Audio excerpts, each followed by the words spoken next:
If you're looking to get into the board gaming hobby but have found a lot of games are outside of your price range, I am so glad that you clicked on this video. We're going to share with you 10 amazing games that are all extremely easy to fit into your budget. All of these games are between $10 and $20 and they're all super unique. Feel free to skip around using the timestamps in the description below, but if you watch all the way through the video, we want to say a huge thank you. It really does help our channel and community grow, which gives us the opportunity to make more great content for you. We have links to these games in the description in case you are interested in adding them to your collection. And again, it's between $10 and $20. These are also incredible gifts for your friends and family because they're such a good price range. The first game on the list is Kingdomino.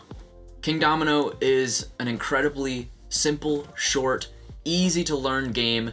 It's literally 15 minutes long. It says it on the box and it's true. It stays true. I played it and it's like, that took 15 minutes and we weren't even like in a rush, as well as it's maybe one of the simplest games I own while still packing a good punch. It's quite a lot of fun. It does. So essentially it's a lot like dominoes where you have a bunch of different tiles, but instead of just dots and numbers, you actually have different types of land building your kingdom. Each round you're choosing from 4 different dominoes that contain different land types, and you're trying to build the biggest sections of each unique land type as you can, pairing them with crowns to score points. And the really interesting thing about Kingdomino is that each choice that you make determines the turn order for the next round. So you have to be very conscious about maybe what would be a good turn this turn, but also giving you and setting you up for success for the next round as well. So it really comes together in a way that really you could teach anybody in about 5 minutes. It's so short that you could play honestly 2 or 3 games to get a really good handle on Kingdomino. It's a great choice, and for the price, it's just going to give you a lot of value without, sometimes it's a risk to buy a game that's 60, 70 bucks. But this one, I think it's just totally worth it to try. So yeah, that's Kingdomino. Let's move on to the next one. What is it? Tichu. Oh. Look at this. Tichu is a 2 versus 2 trick-taking card game where the main goal is to play all your cards before the opponents do. Even though there's such a simple premise, the amount of things that you can do to play out your hand is quite vast, and it creates such interesting gameplay every single game of Tichu I've ever played. You draw your 13 card hand and you look at it and you go, how do I do this? There's a lot of different ways each time. Well, one of the great things about Tichu being a 2v2 game is that it provides you some really interesting ways to work together in really interesting situations. And one of the ways that the game makes it the most interesting is through the use of calling what's called a Tichu. A Tichu.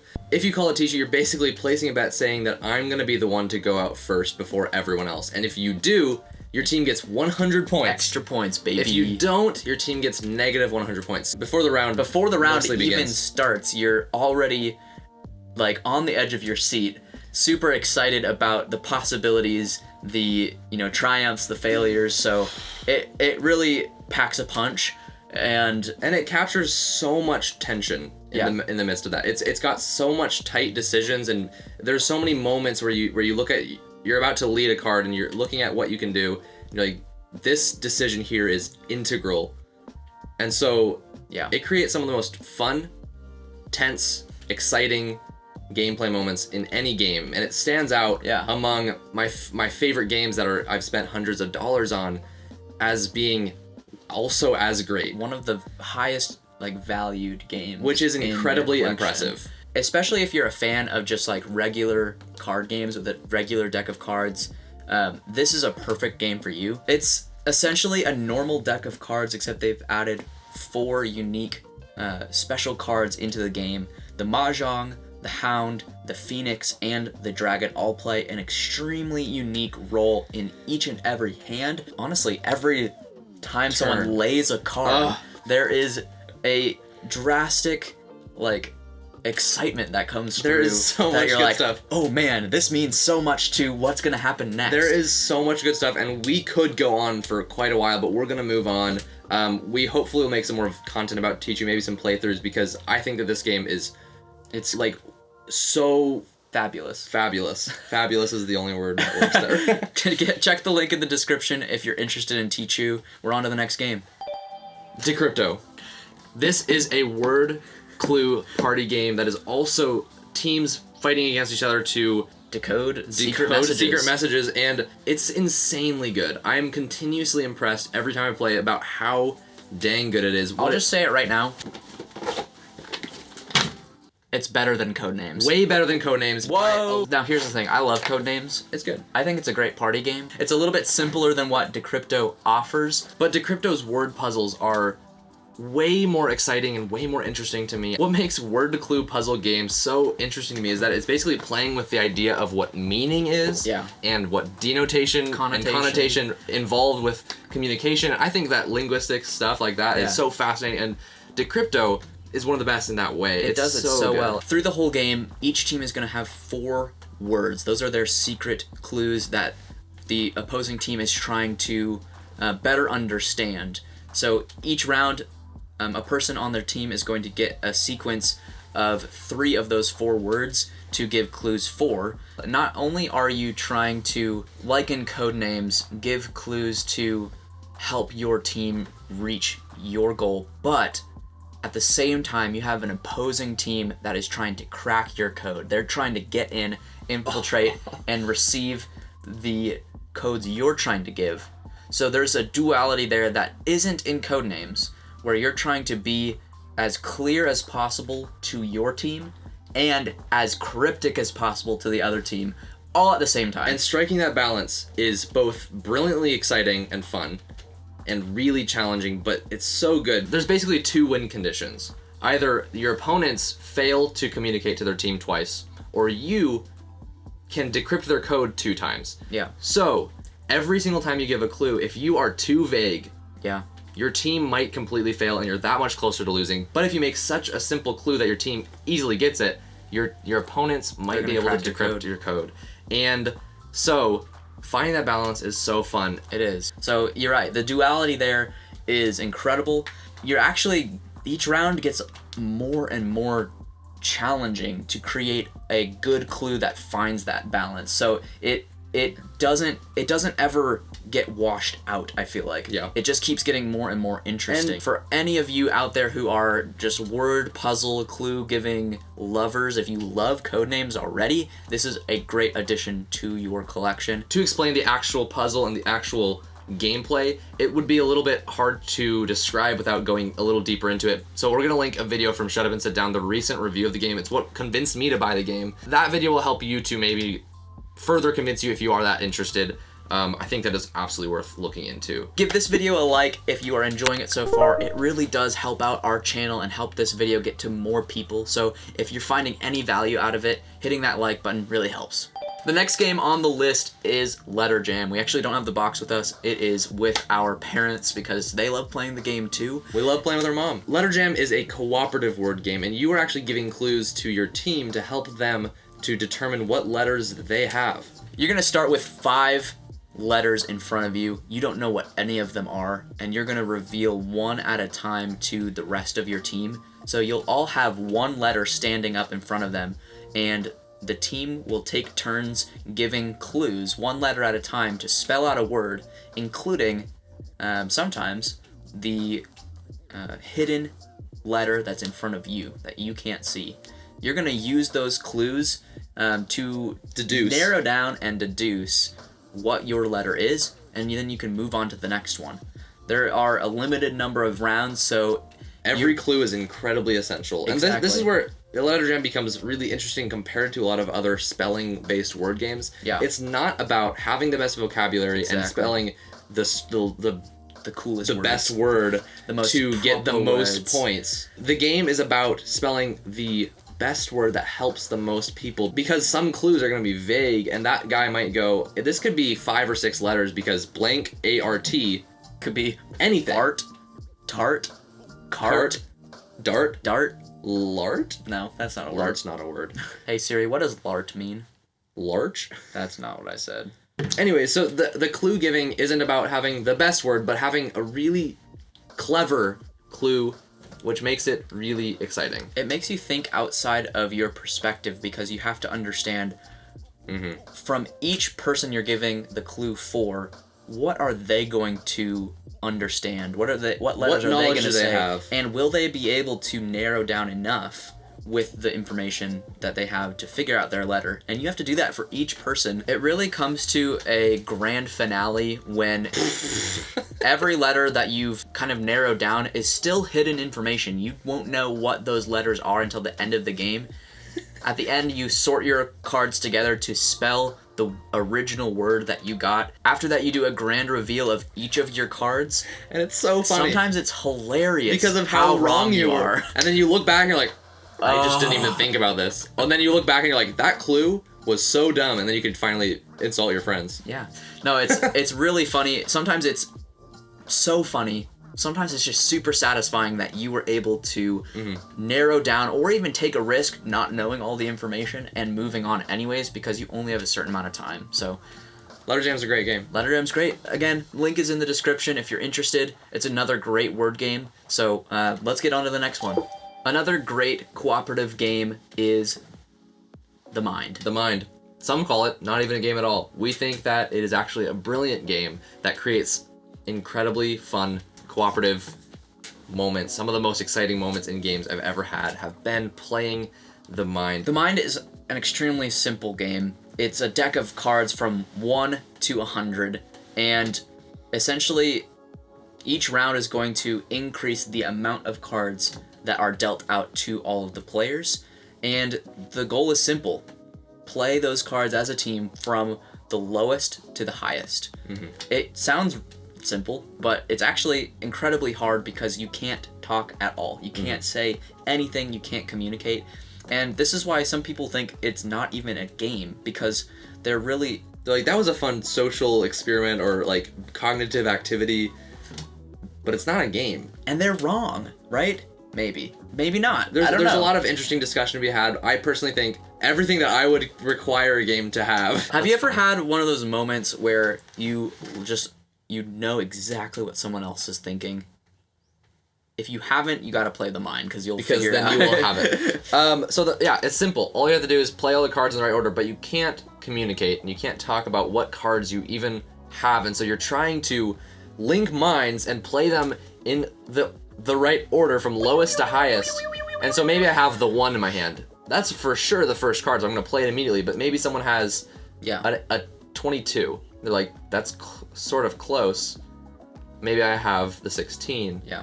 When do we play it? And so it asks that question, and the answer is figure it out. Try to feel it out. It's a lot about intuition, and yeah, it's actually a game that you get good at. Like, you get better at it. There's serious understanding what the cadence is. Exactly, that's the right word. And there's some subtle nuance to the strategies that we won't really go into, but like, because it gets so challenging and because it feels like a lost cause when you maybe first play it, the moments that you do finally win, when you have maybe 1 life left and you clutch, pull it through, and that you get the victory. So triumphant. I have multiple times jumped up out of my chair with my friends and we were just cheering. Yeah. And that's not super common. I've never done that in Spirit Island. It's my favorite game ever. It's not as exciting of a cooperative game. It is in different ways, but it is really a game you have to try to even understand the feeling we're talking about. And if you don't get the feeling the first time, give it a try. Keep trying.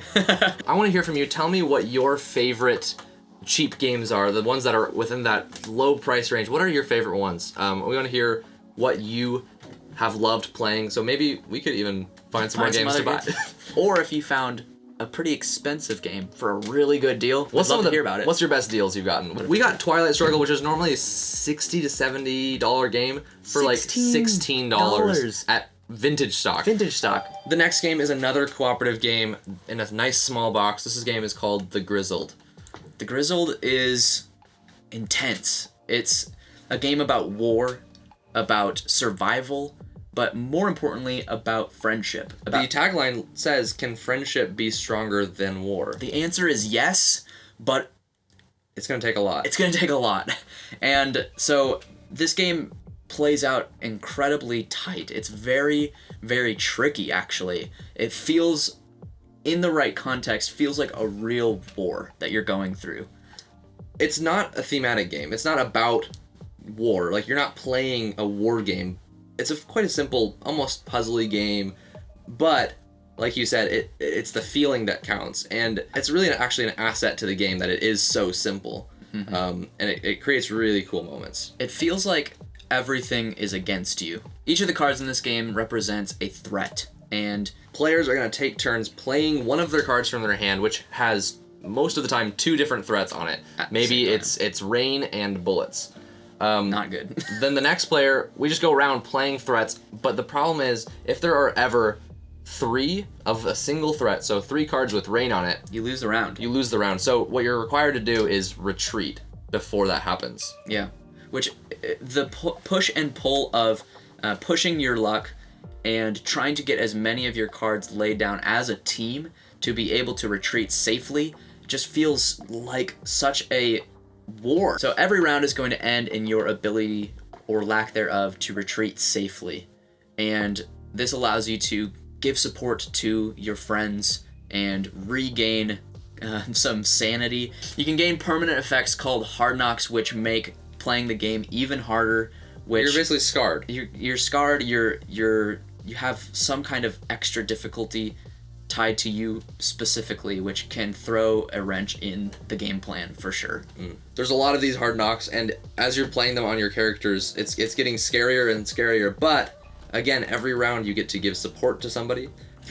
Maybe. The problem is your team has to coordinate without talking about it and give support to whoever we as a whole think needs it the most. It makes it really, really intense and exciting that when you do get that support and someone does get to remove two hard knocks, there's that sense of relief. And so it makes the flow of this game really interesting overall. Yeah. This game is for 2 to 5 players. It's about 30 minutes long, and it's honestly a great add to your collection if you're interested in a co-op game that is a little bit less lighthearted than maybe some of the other games on this list. Aside from some of the brilliant gameplay that the Grizzled offers, it's also just a great experience. It's something that you feel when you play it, and so I really recommend trying this game out. And I think it's really special. It's definitely one of those games that, even if you don't play it very often, it's a game that you will remember. The next game is Air, Land, and Sea. So Air, Land, and Sea is a 2-player card game where your goal is to get the advantage in the 3 different battlefields: the air, the land, and the sea, and you're using really interesting card play to try to gain the advantage in that way. It's similar to a lot of other games where you look at your hand of cards and you're trying to find the best synergies and figure out how you can get the advantage. But what makes Air, Land, and Sea so interesting is that they clearly don't think it's all about doing as good as you can. It's not all about being the best. What it is about is recognizing when you are going to lose and retreating as soon as you can. Interesting. If both players play all their cards, and whoever wins gets a lot of points. Okay. But you can retreat, and the earlier you do so, the less points that the opponent gets. So if you notice, oh, they're gonna beat me this time for sure, I'm just gonna pop out. Make sure they don't gain even more than they could if I just keep trying. If I just keep fighting, which was a lost cause. And that is also very, very warlike. Exactly. Thematically, trying to cut your losses. Exactly. And mitigate just crashing and burning. And naturally, what that does is makes the person who thinks that it can win, it makes them want to seem like less of a threat, to lure them in so that you can destroy them. And that's how war goes. I hate it, but it's true, and it creates really fun thematic gameplay. I hate it that I can enjoy from this peaceful corner of my life. It's interesting how that feels like, oh, that's how war goes. It's like the tactical retreating and the trying to like fool the opponent into coming in so you can just defeat them. That's so warlike. It's also exactly what poker is. Oh. And the relation between war and poker, sorry, not the war card game, actual war and poker is like, that's such an interesting connection, and I just think it's really cool. So that's where Air, Land, and Sea lands as a great 2-player card game. and I think it's great. I'm excited to play it a lot more. Anyways, So that's Airland and Sea. Really great. 2-player. If you love 2-player games, if you play games 2 players often, this is one of the best choices. If you are enjoying our content, we just launched our Patreon where you can support us directly and you get to see all of our videos 1 week early, ad-free, as well as there's going to be some exclusive content, some exclusive benefits on our Discord. we want to say a huge thank you for anybody who is supporting us through Patreon, but we also want to thank you for just watching the video, giving it a like. Anything you do to engage helps us here on YouTube, and we also just love having you around, so thanks a lot. Another great 2-player game for a great price is Hanamikoji.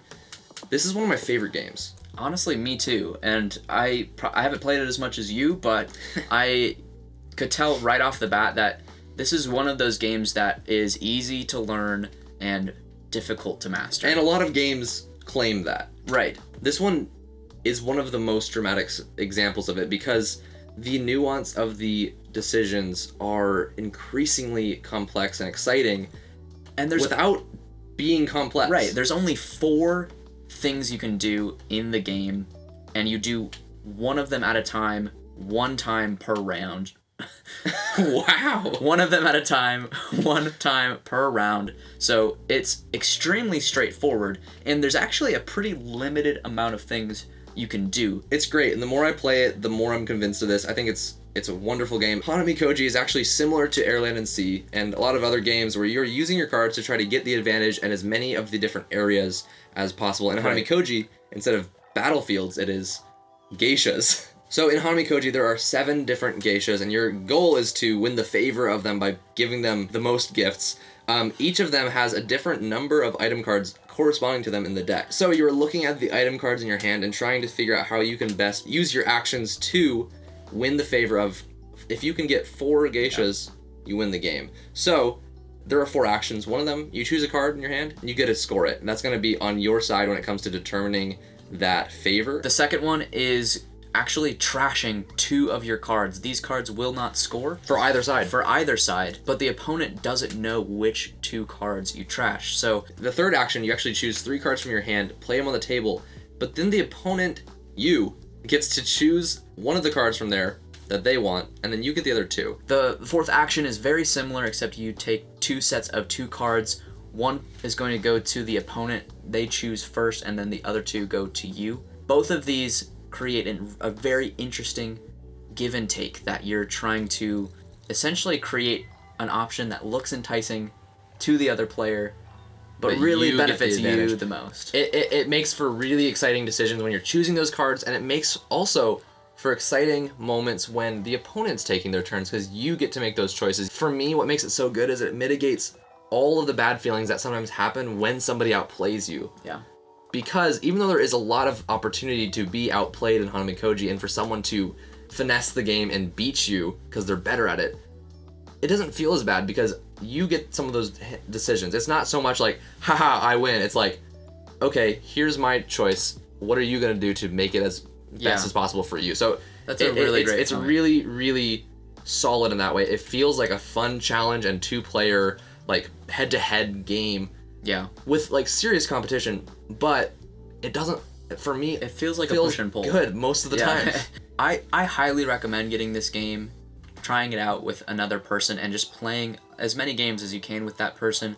It is one of those games that becomes better as both players gain understanding of the nuance Of the possibilities. So It's a great game. It's really wonderful. it's fun. The next game on the list is Cockroach Poker. Cockroach Poker is a bluffing game in its simplest form. All you're doing is passing a card to someone, saying what it is, face down, mind you, and they have to then say, I think that you're telling the truth, or I think that you're lying. A big fat liar. It's a simple bluffing game in that way, but it packs a really strong punch. There's actually a surprising amount of deduction. There's a lot of different subtle ways to sort of start reading what the opponent is trying to lie about, because if you call someone out incorrectly, then you actually have to take that card in front of you face up.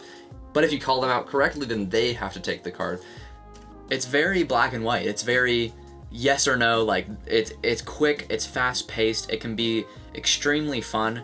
We actually made a video about this game. It was one of our first videos, and I think you should check that video out. It's a hilarious video, and it so describes some of the greatest moments that Cockroach Poker has in store for you. As you play, there's a surprising amount of subtle things and reading the opponent in like a really interesting way. So it feels like a simple bluffing game, but a really meaningful bluffing game.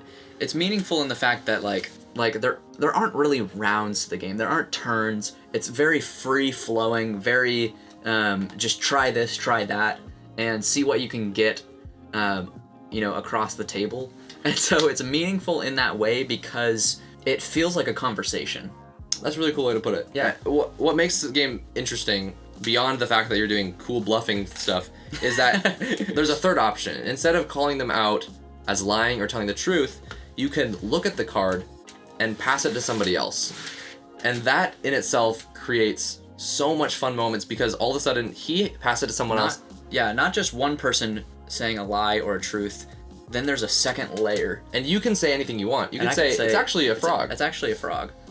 And now it is a frog. And then that person, if there's more players, can look and pass it to another. Again. So there's these layers of conversation and lying and bluffing happening. And by the time it gets to you, you're like, who the heck do I trust? Who should I trust? Who should I trust? Or maybe we all say it's a rat. And then you're like, okay, if everyone says it's a rat, it probably is. And then it's not. And it's like, this is hilarious. It's fun. So it's really cool. It's really fun. And what makes Cockroach Poker so great is that it's really funny. It's one of the games that I've laughed the most while playing. You could just sit around and just like have a good time with your friends. It's very lighthearted. Go check out Cockroach Poker. There's a link in the description below. As well as we have, again, a video about Cockroach Poker, all about what makes the game so good. Check it out. It's a funny video and it's a funny game, so there we go. Jeez! This next game is so good that we hate it. I'm just kidding. This is another party game. It is rather than a social party game, it's a fun, simple strategy party game called Sushi Go Party. Sushi Go is a simple card drafting and set collection game where you are trying to get the perfect bento box by getting some nice dumplings and some onigiri and all the best sushis. Edamame. All the best things, and it's a lot of fun. It's super simple. It's a delicious game. And it's so cute, too. Look how cute it is. It is extremely cute. Like, you can't deny it. The game is really simple. You start with a hand of cards, you choose one, lay it down, you say, Sushi Go! And you pass the cards around to the next person in this circle. And everyone's gonna have their own hand, so you're gonna constantly be passing cards and constantly receiving a different hand of cards to choose your favorite sushi from that hand and hopefully get as many points as you can. There's going to be a little bit of push your luck in this game because as you're collecting cards, there are quite a few of them that have some negative effects if you don't collect enough of them. In a given round of Sushi Go, there's going to be about 8 different kinds of sushi, but in Sushi Go Party, there are maybe 3 times as many types of sushi, and you can mix and match and create a completely different deck of cards each game you play. It's a good, fun time for up to 8 players. I think it works best in the mid-range, like 5 to 6, but this is a game I've played often because I don't have a lot of 8-player games, and so it was like, we can play Sushi Go? Heck yeah, let's do this. Let's do it. And it's been a lot of fun. I've played it 30 times. We played it so much that we're honestly, like, to be really honest, we're not lying to you. I'm kind of bored of it. I don't want to play this.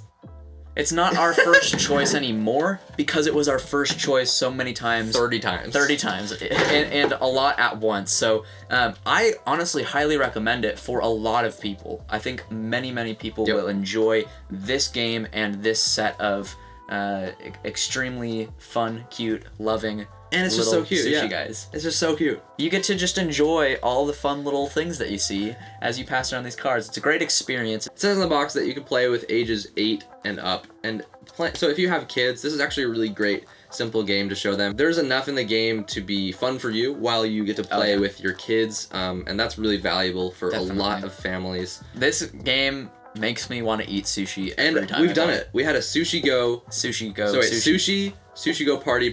Yes. And it was a lot of fun, and it was great. Just eating sushi, playing with sushi cards, and the vibe, the experience was so great. I highly recommend it, honestly. Definitely have a Sushi Go Party. In your life. Absolutely do it. All right. All right, that's it. I'm glad I said that. Just It's another one we don't have on us right now, and here's the thing about it. I don't know where it is. I guess I lost it. This is Friday. It's a specifically solo-only deck-building game that is super fun and it's super cool. It's extremely fun. Evan was asking our Discord server, which you should join, by the way.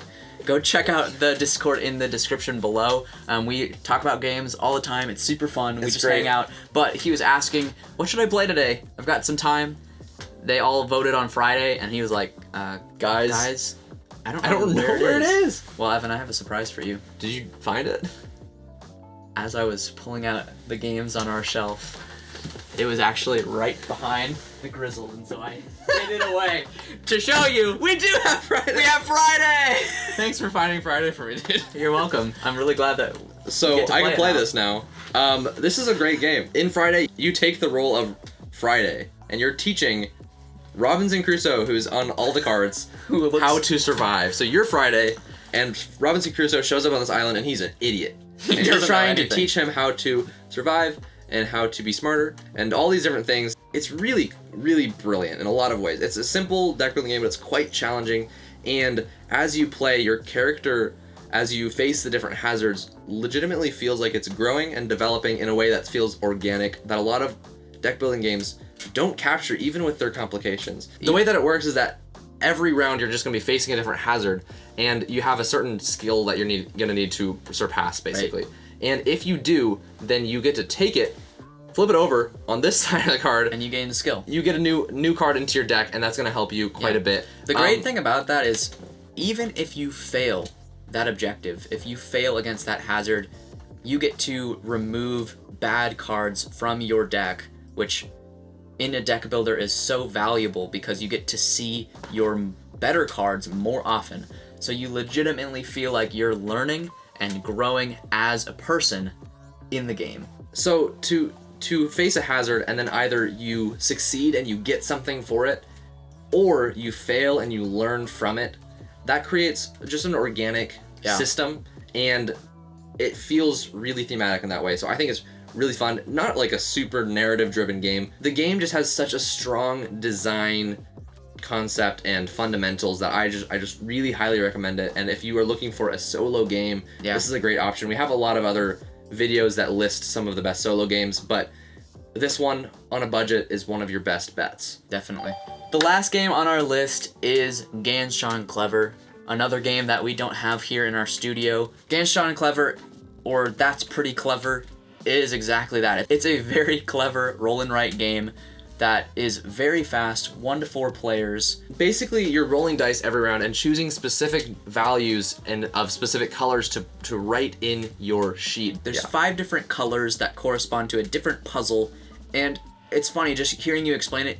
It's so bare bones. It's really, there's no fluff. It's just pen and paper and dice, and that's like, you take a number and you put that number on your sheet and you try to get as many points by doing different things, and it's really smart. And what makes it so cool is that every time you choose a die, then all of the numbers lower than that you rolled are removed and you don't get to use them again. Discarded. And then you re-roll the rest and choose another one. Yeah, you do that 3 times, and there's a very interesting push your luck, trying to choose the right things at the right time. There is so much in this roll and write game. There's so many great decisions, so many moments that you're like, okay, this actually really matters here. And looking back, it's one of the most really strong cognitive, challenging games that, like, I actually feel like I'm actually being tested. Yeah. When you don't do great and you get a really low score, it makes you want to play again so you can get better. And when you do get that high score, it's so rewarding and so satisfying because of how challenging it is. Exactly.